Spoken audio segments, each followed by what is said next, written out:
नमस्कार दोस्तों, स्वागत है आप सबका हमारे YouTube चैनल श्याम क्लासेज में। तो मित्रों, आज की वीडियो में हम बात करने वाले पशु परिचर भर्ती 2024, जिसमें पशुपालन को लेकर के बहुत ही इंपॉर्टेंट आपके लिए महत्वपूर्ण क्लास में लेकर आया हूं।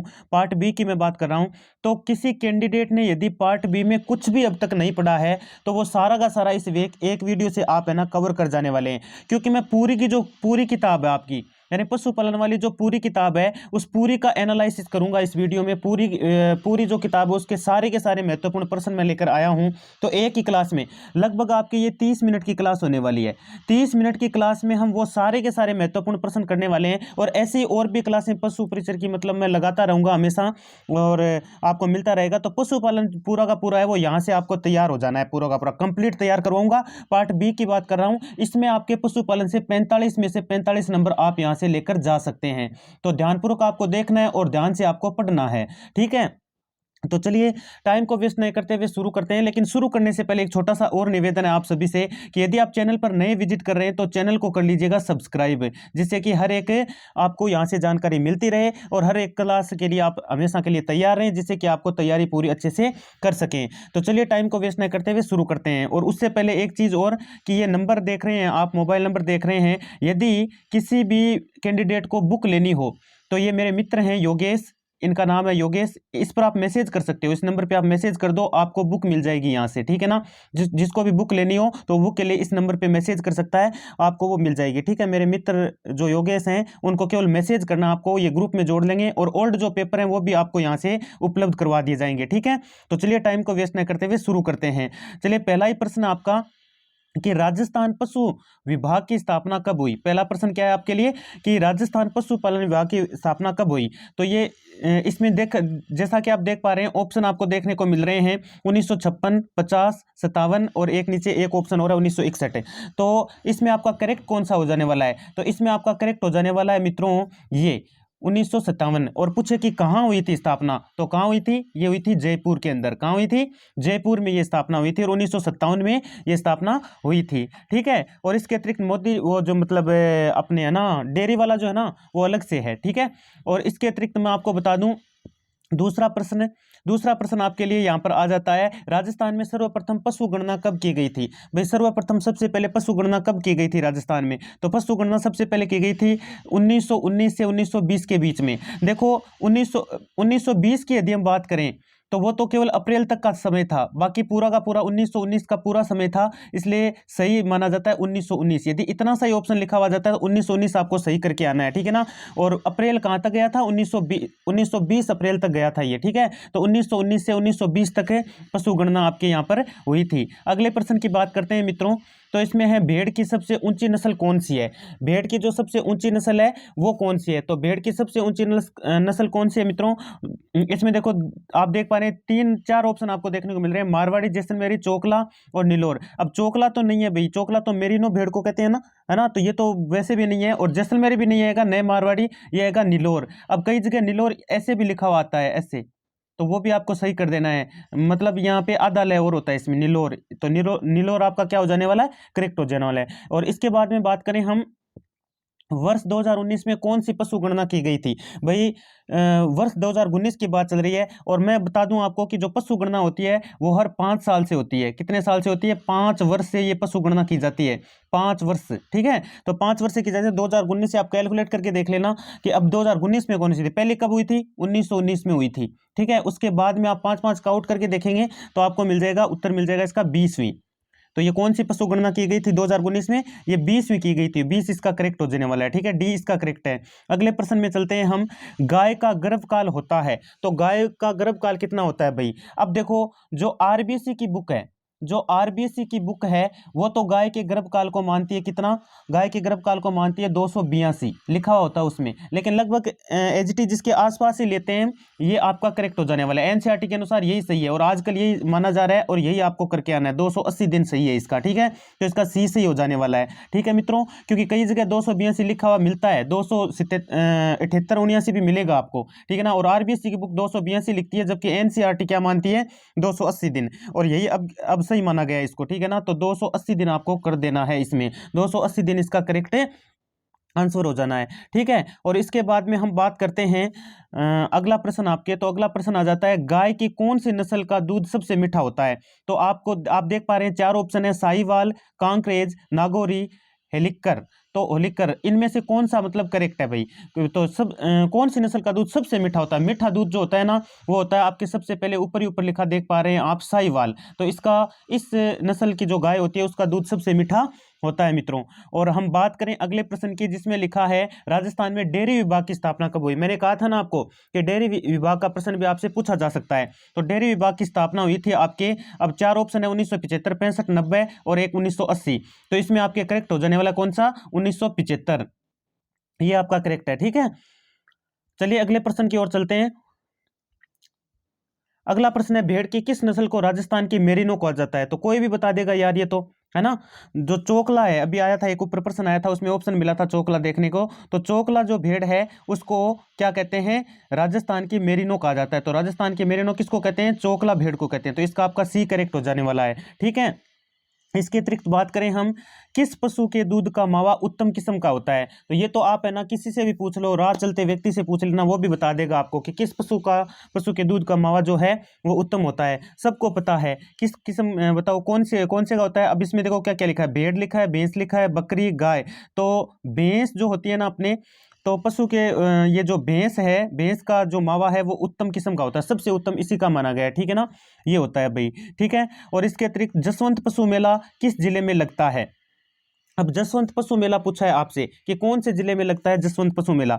तो देखो इसमें ऑप्शन आए हैं, झालावाड़, नागौर, बाड़मेर, भरतपुर। ठीक है, तो भरतपुर इसका करेक्ट हो जाने वाला है, क्योंकि जैसा कि यहाँ प्रश्न में पूछा गया जसवंत पशु मेले की बात चल रही है, तो जसवंत पशु मेला केवल भरतपुर में लगता है। पशु मेले और भी लगते हैं, नागौर में भी लगते हैं, बाड़मेर भी लगते हैं, झालावाड़ में भी लगते हैं, लेकिन भरतपुर में जसवंत पशु मेला यही लगता है। ठीक है, तो ये इसका करेक्ट हो जाने वाला है। और इसके अतिरिक्त बात करें हम, गोमती सागर पशु मेला किस जिले में आयोजित होता है? तो गोमती सागर जो पशु मेला है, अब देखो इसमें ऑप्शन देखने को मिल रहे हैं, झालरापाटन, पर्वतसर, झालावाड़ और नागौर। तो इसमें सही क्या हो जाने वाला है आपके? सही हो जाने वाला है झालरापाटन। आपको झालरापाटन ही करके आना है। यदि झालरापाटन नहीं मिलता है तो झालावाड़ से ही करना है आपको। ठीक है ना, कौन सा करना है? झालावाड़ से ही करना है, झालावाड़ जरूर मिलेगा उसमें। लेकिन झालरापाटन मिलता है तो पहला ऑप्शन आपका यही रहेगा, झालरापाटन आपका करेक्ट हो जाने वाला है। क्या पूछा था? गोमती सागर पशु मेला कहाँ लगता है? झालरापाटन में लगता है भाई। और इसके अतिरिक्त अगला है आपके, किस जानवर की गर्भावधि सबसे अधिक होती है? यानी गर्भावधि जो है वो सबसे ज्यादा किसकी होती है? तो मैंने अभी बताई थी, जैसे गाय की बताई थी 280 दिन, और 300 कितना ही दिन होता है इसमें आपके भैंस की होती है। ठीक है ना, तो सबसे ज्यादा किसकी होती है? ये आपने अतिन जो है ना, अतनी अतनी जो होती है, हाथी वाली की बात कर रहा हूं मैं, है ना। तो हाथी वाली वाइफ की जो आपके गर्भावधि है वो सबसे अधिक होती है भाई यहाँ पर। ठीक है ना, तो इसकी सबसे अधिक होती है। और सबसे कम किसकी होती है? सबसे कम भी पूछ ले तो बता देना भाई, मछली की होती है। ठीक है ना, सबसे कम किसकी होती है? मछली की होती है आपके। इसके अतिरिक्त अगला प्रश्न है, राज्य में पशुओं की कौन सी जाति सर्वाधिक पाई जाती है? तो कौन सी जाति ऐसी है जो राज्य में सर्वाधिक पाई जाती है? तो आपके सर्वाधिक आप देखेंगे कि हर घर में आपको ना लगभग, जिसे गरीब की गाय भी कहते हैं, बकरी। तो बकरी इसका सही ऑप्शन हो जाने वाला है। तो राज्य में पशुओं की कौन सी जाति सर्वाधिक पाई जाती है? बकरी की पाई जाती है भाई। ठीक है, अब अगला प्रश्न आ रहा है आपके, देखो अगले प्रश्न में चलते हैं हम। राजस्थान में कुक्कुट पालन प्रशिक्षण संस्थान कहाँ स्थित है? कुक्कुट पालन यानी मुर्गी पालन, मुर्गी वाला है, मुर्गी वाला। तो ये कहाँ पे स्थित है भाई? ये जैसा कि आप देख पा रहे हैं यहाँ पर, जयपुर, टोंक, अलवर। तो जयपुर में तो है ही नहीं ना, फिलहाल तो कोई है ही नहीं। मतलब इसमें आपको ये पूछा गया है कि कुक्कुट पालन प्रशिक्षण संस्थान पूछा है। प्रशिक्षण संस्थान जयपुर, टोंक में तो है नहीं, और अजमेर में भी नहीं है आपके। हो जात हाँ, अजमेर में है ये। ठीक है ना, अलवर भी नहीं है। ठीक है, सही कौन सा आपका? अजमेर है। अजमेर में आपके करेक्ट है। ठीक है, तो अजमेर आपका करेक्ट हो जाएगा, बी इसमें ऑप्शन सही है। ठीक है, इसके अतिरिक्त केंद्रीय बकरी अनुसंधान स्थित है, यानी केंद्रीय बकरी अनुसंधान ये कहाँ पर स्थित है भाई? ठीक है, तो ये भी कहाँ पर स्थित है आपके? ये भी रामसर अजमेर में स्थित है। इसका भी आपके सी करेक्ट हो जाने वाला है। ठीक है, और इसके अतिरिक्त अगला प्रश्न है आपके, अगले प्रश्न में सुअर के मांस को किस नाम से जाना जाता है? अब देखो अलग अलग होते हैं भाई, जो बकरी का होता है, भैंस का होता है, भेड़ का होता है, अलग अलग मांस हैं उनके, मतलब अलग अलग नाम होते हैं। इसमें यदि मैं आपको बताऊं तो पोरक सही होगा आपके, ठीक है ना। सुअर का जो मांस होता है उसको क्या बोलते हैं, पोरक बोलते हैं, ठीक है। इसके अतिरिक्त तो और भी मैं अलग से बता देता हूं। भाई आपको पूछ ले कि भैंस के मांस को क्या कहते हैं, तो बफन कहा जाता है, हिरण के मांस को वेनिसन कहा जाता है, भेड़ के मांस को मटन कहा जाता है, ठीक है ना। अलग अलग प्रकार से इस प्रकार से है, ठीक है। ये 3 और बता दिए मैंने एक्स्ट्रा, कि अलग से यदि आपको इनका कोई पूछा जाए तो आप बता सकते हैं। भेड़ के मांस को मटन कहा जाता है भाई। फिर आगे है ऊँटनी में गर्भकाल की अवधि कितनी होती है। अब ऊँटनी वाला सवाल आया, ऊँटनी जिसमें गर्भकाल की अवधि पूछी गई है। तो इसमें गर्भकाल की अवधि जैसा कि मैंने आपको बताया था अभी थोड़ी देर पहले, गाय के लिए 280 दिन बताया था, 310 दिन भैंस का होता है, 490 दिन तो है ही नहीं करेक्ट, इसमें आए 390 दिन। तो ऊँटनी का गर्भकाल की अवधि कितनी होती है, 390 दिन होती है भाई। 390 दिन ऊँटनी का गर्भकाल होता है। और उसके बाद में बताऊं आपको, रुमंथी पशुओं में स्थायी दांतों की कुल संख्या कितनी होती है। जो रुमंथी पशु होते हैं, ठीक है ना, उनमें स्थायी दांतों की संख्या कितनी होती है, तो उनमें होती है आपके, जैसे व्यक्ति में होती है ना, वैसे इनमें होती है 32 होती है भाई। 32 इसका करेक्ट आंसर हो जाने वाला है, ठीक है। और आगे है अगला प्रश्न, मुर्गी में कुल दांतों की संख्या कितनी होती है। तो मुर्गी में दांतों की संख्या पूछी गई है, जिसमें ऑप्शन आपको देखने को मिल रहे हैं 22, 34, 32 और नहीं होते हैं। तो भैया मुर्गी में कोई दांत नहीं होता, मुर्गी के ना कोई दांत होता ही नहीं है, तो इसका ऑप्शन ये हो जाने वाला है, कोई दांत नहीं होता है इनके, ठीक है ना, दांत होते नहीं पूरे ही।